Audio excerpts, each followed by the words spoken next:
Alright, hello guys, this is Brandon and we're going to be solving this limit question um in a very short amount of time. Alright, so I'm going to rush through this. This does take a little bit of time, but it is really easy. So first you want to make sure if we can use the L'Hopital's rule. So plug in the value of zero on theta. So this becomes 2 sine of 0 is 0 minus 2 theta is going to become 0. Sine of theta is going to become 0. Theta cosine theta is going to become 0. So 0 over 0. So yeah, we can use the L'Hopital's rule. So first step, we have to take the derivative of the numerator denominator. So the derivative of 2 sine of theta is going to become 2 cosine theta. Take the derivative of sine of 2 theta. We have to use the chain rule for this one. So this is just going to become, take the derivative of the inside, take the derivative of the outside, and we get 2 cosine of 2 theta.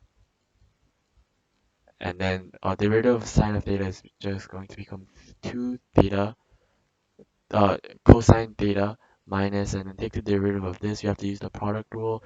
Um, for here, we have to do um, theta um, uh, is going to become 1 cosine theta, and then plus theta sine negative sine theta.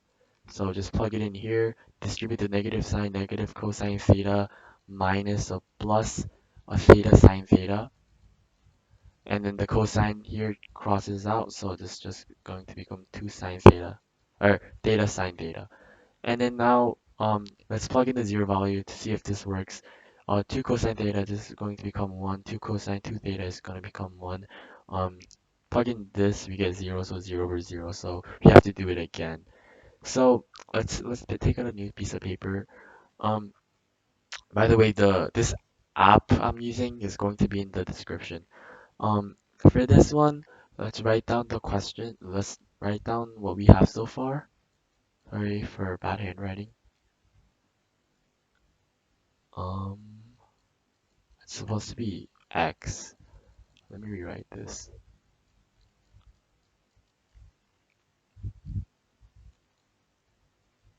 like that. And then x, not x, theta, theta sine theta. Now we want to take the derivative again. We're going to have negative 2 sine theta. Take the derivative of this, use a chain rule.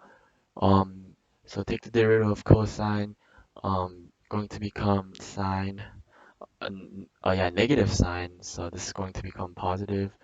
Positive 4 theta, if you take the derivative of 2 theta, is going to become 2, multiply the 2 by this 2, and we get 4 sine 2 theta.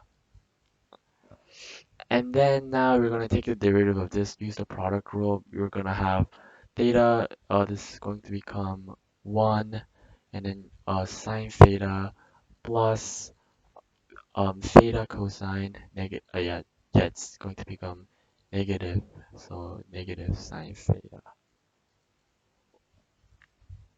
Oh no, it's going to become positive actually, my bad.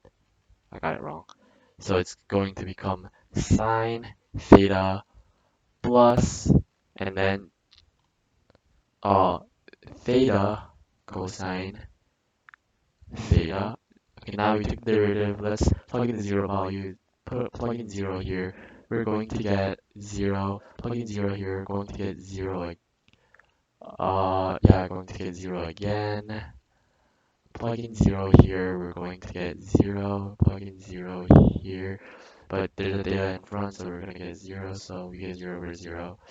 Now the next step is going to be take the derivative of this whole thing.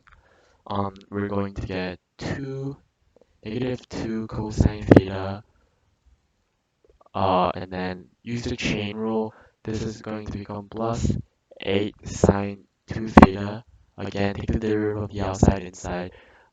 Divided by sine of theta become cosine theta. Use the product rule.